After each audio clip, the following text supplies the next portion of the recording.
Picture this. You're sitting in a charming little cafe in a village called Barley. It's right on the Dutch-Belgian frontier. Oh, right. This place is fascinating. Yeah, it's wild. So you order a cup of coffee at your table, and legally you are in the Netherlands.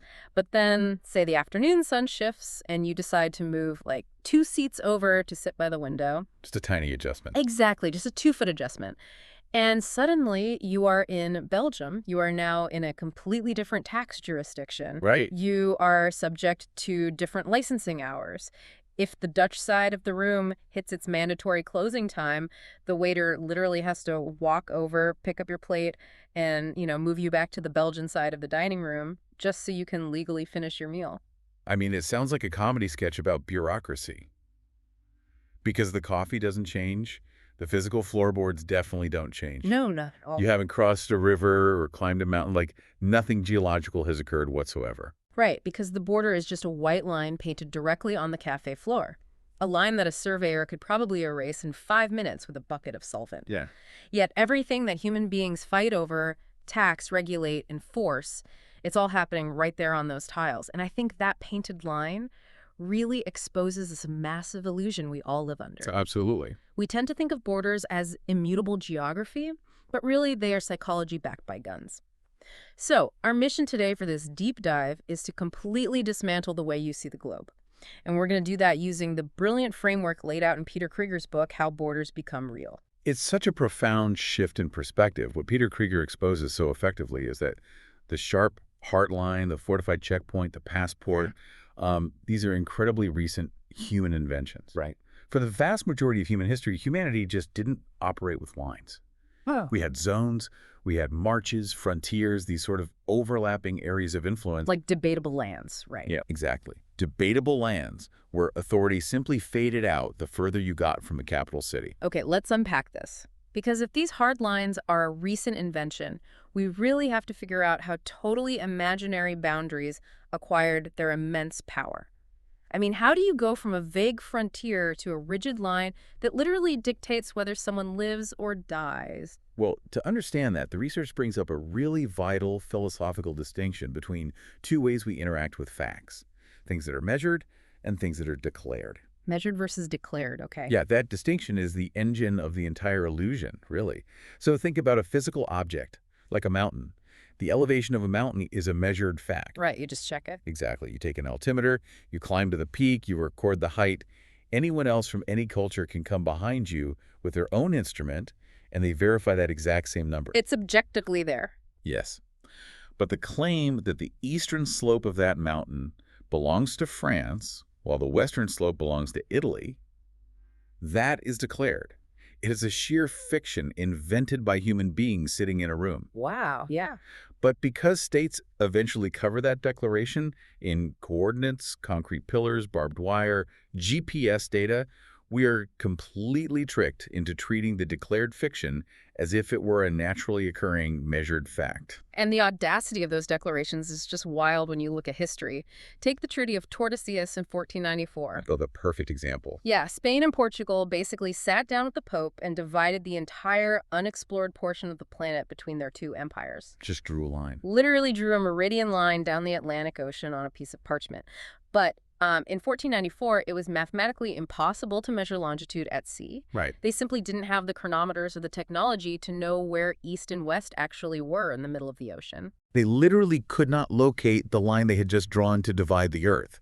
It was completely unknowable in physical space. Right. It's like buying a house based on a beautiful architectural blueprint, only the architect has absolutely no idea what continent the empty lot is on. Yeah. But wait, if they couldn't even find the line in the real world, how did it have any actual power? I mean, millions of people speak Portuguese in Brazil today because of a line that nobody could find. What's fascinating here is that a border's power has absolutely nothing to do with geographic accuracy. The line wasn't describing the physical world, it was a coordination device. Spain and Portugal didn't need to find the line perfectly, they just needed to agree to act as if it were there to avoid going to war with each other over trade routes. So they just faked it till they made it. Pretty much. The sequence of reality always runs backward from what we are taught in, like, elementary school. The line comes first. The reality on the ground is aggressively built later to fit the line. So the map is not a mirror reflecting the world. The map is like a mold, and the world is poured into it. And Peter Kriger points out that maps actively create the nations they claim to represent. Yeah, the transformation of Siam, which we now know as Thailand, in 1893, perfectly illustrates this violence. What happened there? Well, before the late 19th century, the Siamese court did not define its kingdom with a rigid boundary on paper. They operated on a mandala system. What is that? It means power radiated outward from Bangkok and slowly faded. Certain local lords in distant valleys might send tribute to the king of Siam, but those exact same lords might simultaneously send tribute to the emperor of China or the king of Burma. Oh, wow. Sovereignty was this fluid, overlapping web of personal loyalties. And then the French arrive, right? Right. The French gunboats sail up the Chao Phraya River, point their cannons at the royal palace, and demand that Siam define exactly where its territory ends. Because the French bring European cartography. Exactly. And European cartography cannot compute overlapping loyalties. They force Siam to adopt what Peter Kriger calls a geobody, a fixed, rigid outline on a piece of paper. Wow, a geobody. And this highlights the deceptive power of the map itself. Maps are incredibly good at hiding their own manufacture. What do you mean? Like when you open an atlas today, the blue ink used to draw a jagged, million-year-old coastline looks identical to the red ink used to draw a colonial frontier that was hammered out over brandy in a London committee room 80 years ago. Oh, that's such a good point. It all just looks like natural geology. Exactly. And once that shape is printed and distributed, it essentially becomes a logo. Right. Think about the silhouette of your own home country, you know? If you close your eyes right now, you can probably picture its exact shape on a map. Oh, definitely. You might even feel a deep emotional attachment to that shape. School children are taught to revere that silhouette. Politicians speak about the loss of territory as if, a physical limb has been amputated from a living body. Right. But that specific type of grief is literally impossible until a cartographer artificially draws the body in the first place. That's right. But drawing the body is really only the first step. You then have the massive logistical problem of the people living inside that shape. Because they don't match the map yet. Right. In the 1800s, populations were incredibly diverse. A single country might contain dozens of mutually incomprehensible dialects, different currencies, different weights and measures, just from one valley to the next. Yeah, it was super localized. So the state has to force that messy reality to match the uniform color on the map. Wait, so if the map makes the border, how do you make the actual people inside match the map? I mean, how does a government practically achieve that? You can't just pass a law and magically erase centuries of local culture overnight. No, you do it through a grinding, multi-generational process that Peter Kriger terms naming the inside. Naming the inside. Yeah. Once the border is drawn, the state goes to work standardizing everything within its perimeter. They mandate compulsory public schooling where children are, physically punished for speaking their mother tongues, forcing a single national language. Wow. They standardize surnames so populations can be taxed and conscripted. And perhaps most powerfully, they standardize time. Oh, the railway time zones. I remember reading this. This completely changed human psychology. It really did. Because before the 1880s, you lived in local solar time. If it was high noon in your village, it might be like 12:04 in the town, 10 miles down the road. Right. But then on November 18th, 1883, the railways of North America simply chopped the continent into broad time zones so their new high-speed trains wouldn't crash into each other. And the psychological impact of that is just staggering. Once you place millions of people onto a synchronized national clock, they begin to experience simultaneity. Yeah. A farmer in a field suddenly knows that millions of strangers he will never meet are sitting down to lunch at the exact same moment he is. The line on the map didn't just synchronize train schedules. It synchronized a shared national consciousness. Which means the border isn't just the place where the flag changes. It is the invisible threshold where all the daily conventions of your life change. Inside the line, you get one time zone, one language of administration, one legal code. Exactly. Give that system 2 generations of relentless enforcement, and the people genuinely become different from the people living just a few miles away across the border. Which is the ultimate irony of the modern state. Politicians will point to the stark cultural and economic differences between 2 neighboring countries as definitive proof that a border naturally needs to exist. Oh, wow. But they're pointing at a difference that the border itself manufactured. But wait, There is a massive paradox here. We just established that it takes generations to mold a population using schools and time zones, yet history is full of borders that were drawn practically overnight. What happens when these rigid geometric lines are rushed and violently dropped over deeply interleaved communities? Well, the result is almost universally tragic. And this occurs because of what Peter Kriger calls the arithmetic of partition. The arithmetic of partition. Okay. Right. Human populations naturally organize themselves like a woven fabric. They share the same cities, trade in the same markets, they rely on the same irrigation canals. Yeah, they're mixed together. But geometric lines drawn on maps cannot be interwoven. A line is absolute. It's like trying to separate a cup of coffee back into milk and water using a ruler. The communities are a mixture, but the tool being used only works on solids. That's a great analogy. And the historical record of this is devastating. Just look at Korea in 1945. The 38th parallel was chosen at about 30 minutes by two American colonels using a small National Geographic wall map in a room in Washington. In 30 minutes. Yes. They had no understanding of the local topography. They just picked a round number of latitude that happened to put the capital, Seoul, in their zone. Or consider the partition of British India in 1947, which really stands as one of the most catastrophic border drawings in human history. Oh, that was awful. The lines dividing Punjab and Bengal were drawn in 5 weeks by a British lawyer named Cyril Radcliffe, a man who had never set foot in India before he was given the assignment. Never even been there? Never. He worked from outdated census tables, never visited the ground, and drew lines that ultimately displaced up to 20 million people. And the mechanism of that violence is so counterintuitive, you know. We are often taught that partition is a necessary evil to solve ethnic or religious violence. But the historical record shows that the violence actually peaks after the decision to partition is made. Right. The announcement of the line creates the very slaughter it was supposed to prevent. Exactly, because the line alters the entire survival calculus of a community. Imagine you live in a village where your family has coexisted with a different community for centuries. Suddenly, a radio broadcast announces a new border. You're instantly on the wrong side. Right, overnight, you are transformed into an unwanted minority in a newly declared state. You suddenly realize that the police force, the courts, the army will now belong exclusively to the other group. So you have to leave. The most rational response for your family is to flee for your lives. And tragically, the rational response of those who covet your land is to use violence to chase you out before you can claim any legal rights in the new state. Here's where it gets really interesting, though.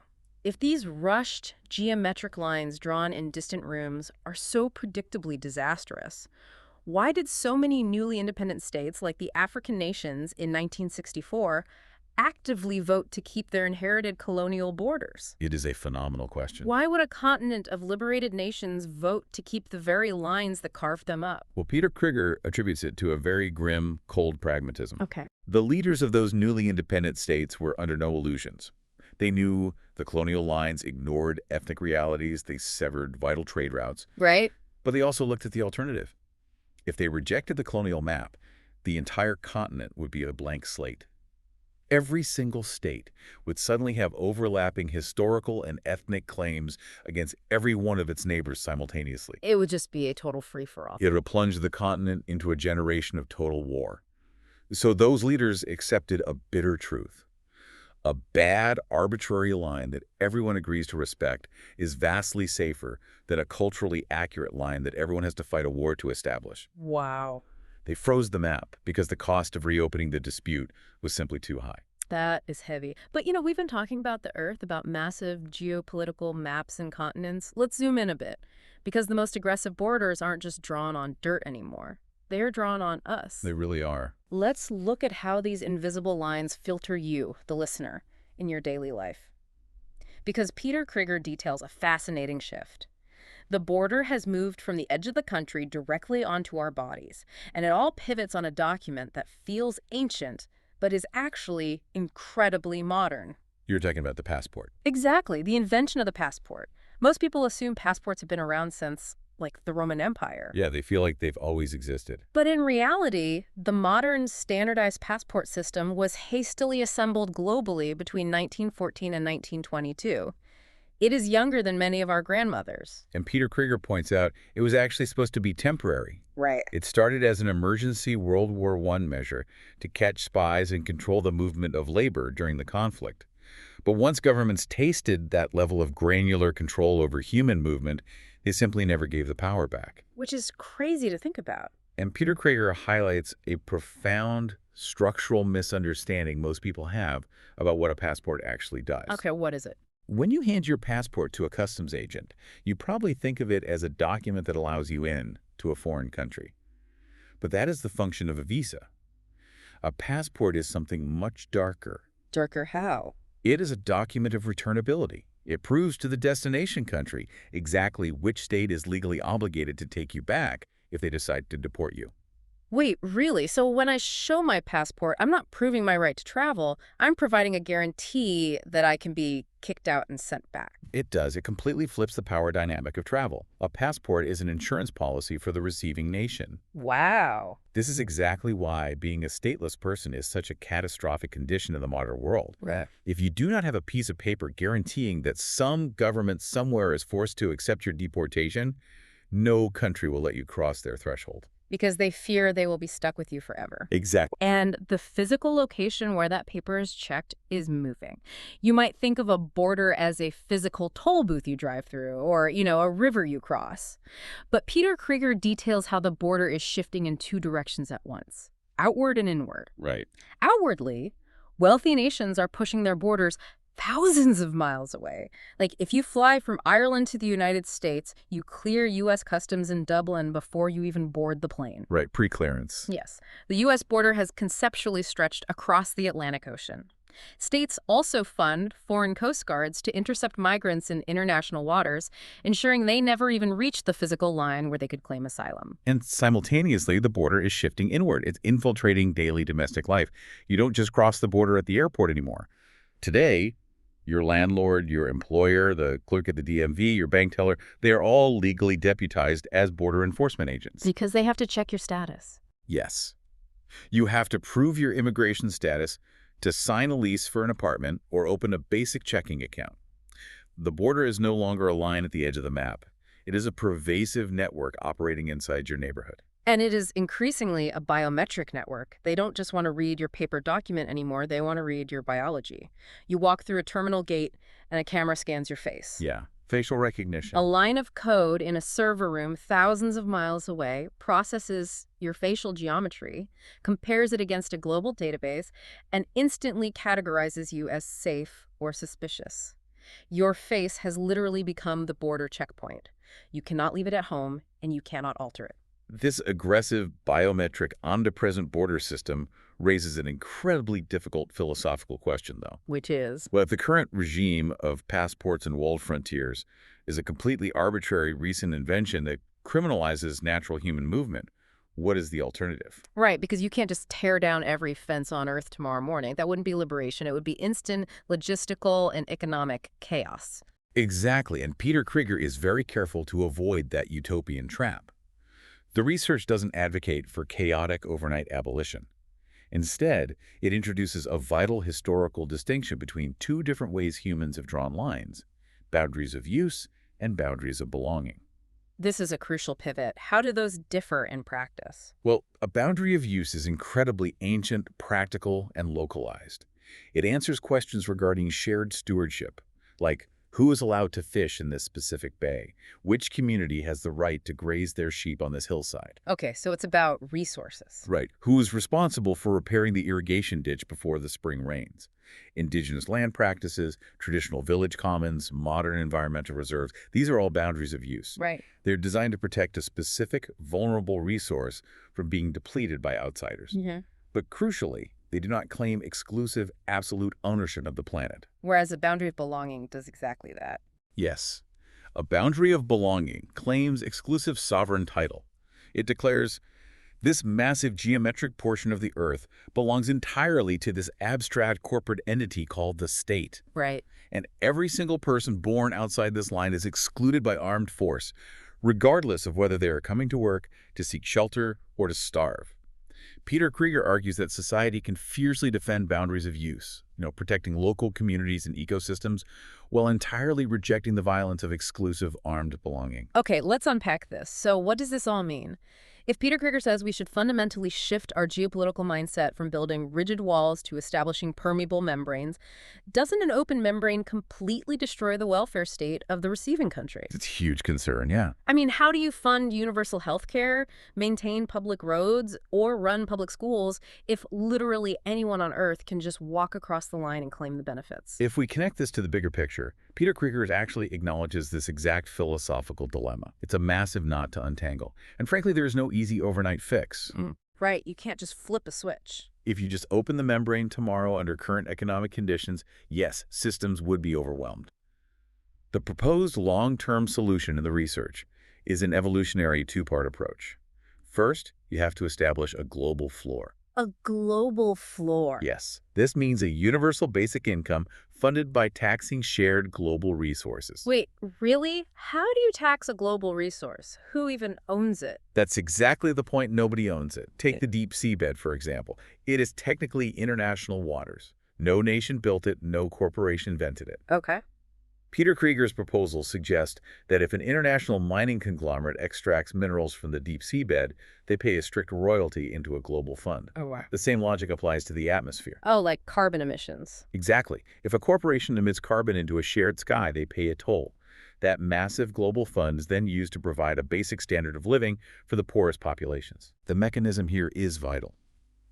If you relieve the desperate, crushing economic pressure to flee, migration ceases to be a frantic evacuation for survival and returns to being a natural, manageable human choice. So you basically monetize the unowned commons to relieve the pressure on the borders. That's the first part. What's the second? The second part is returning authority to the local level. Decisions about managing a city, a regional fishery, or a local watershed should be made by the people who actually live there and absorb the consequences. That makes sense. Movement across the membrane into a new area would be governed by that specific community's actual absorptive capacity. A town might say, our schools and hospitals can handle exactly 500 new residents this year. Right. People are admitted based on capacity and stewardship, rather than being violently excluded simply because they were born on the wrong side of a colonial line drawn in 1947. That is a massive paradigm shift. It completely changes the political conversation. We stop yelling at each other about building a wall and start asking practical questions like, well, how do we responsibly manage our shared capacity? Exactly. And it's comforting to realize that shifting to this mindset doesn't mean you have to abandon your identity. You can still fiercely love your language, your local cuisine, your hometown. Absolutely. You just separate the community you love from the brutal, biometric machinery that dictates whether another human being is legally allowed to stand on a piece of ground. Because the Earth itself has no knowledge of any of our lines. The lines only exist as long as we agree to enforce them. It is a phenomenal amount of history and philosophy to wrap your head around. But looking back at the journey we've taken today, Peter Kriger has fundamentally dismantled the illusion of the map. Borders are not geological facts. No, they aren't. They aren't ancient, and they certainly aren't inevitable. They are recent, temporary arrangements made by fallible people, often in a desperate hurry, usually in a comfortable room far away from the actual ground they were dividing. Yeah, it's exactly it. And the ultimate takeaway here is hopeful. What was constructed by the imagination of one generation can absolutely be dismantled or reimagined by the next. We are not trapped by the cartography of the past. Which brings me to a final thought. I want to leave you with, something for you to mull over or explore on your own that builds on Peter Kriger's work. Think about the internet. Oh, this is a great point. When the digital world was first created, it was designed by its architects to be a borderless, globally connected utopia, a place where information flowed freely without passports. Yet today, look at what is happening. It's all walled off. We are witnessing the rapid, aggressive rise of digital borders. We have geo-blocking, national firewalls, localized censorship, and the fracturing of the web into isolated splinter nets. We are essentially taking all of our physical anxieties and projecting them directly into the digital space. Exactly. It forces us to ask a really difficult question. Are we instinctively repeating the catastrophic 19th century mistakes of cartography in the 21st century digital realm? Wow, yeah. Are we building digital passports simply because we've forgotten how to exist as a species without drawing lines to divide us? It is a profound parallel to consider as we move forward. It really is. So the next time you find yourself crossing a line, whether you are handing over a biometric passport at a sterile airport terminal, hitting a geo-blocked wall on your web browser, or just moving 2 seats over in a cafe in Barla so you can finish your coffee in a different country, remember that the line is just paint. Thank you for joining us on this deep dive. Keep questioning the invisible lines around you.